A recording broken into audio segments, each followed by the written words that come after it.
va jouer la messe en ut mineur de Mozart, qui est une messe que Mozart a écrite parce que sa femme était très malade, elle était en cure. Et il s'est dit, si ma femme s'en sort, pour remercier Dieu, je vais écrire cette messe. Et c'est ce qu'il a fait, sa femme s'en est sortie. Alors c'est une messe qu'il n'a pas complètement finie, elle n'a jamais, un peu comme le Requiem, enfin le Requiem il ne l'a pas fini parce qu'il est mort lui, mais après il a composé d'autres choses, mais c'est une messe donc, qui n'est pas complètement terminée, mais qui est une messe absolument extraordinaire parce que c'est une sorte d'hommage un peu à tous les prédécesseurs de Mozart, à Handel, à Vivaldi, à Bach. Il utilise un peu tout son savoir de ses anciens compositeurs et puis évidemment son savoir à lui.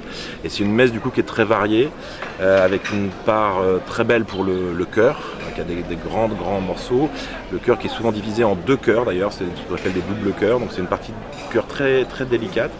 Et puis aussi une très belle part aux deux femmes solistes, les deux sopranos, qui ont chacune un air très connu, notamment la soprane 1 qui a un air très difficile à la fin de la messe, qui chante en duo aussi, et puis il y a deux autres solistes hommes, un ténor et un baryton, mais qui ont une partie plus modeste.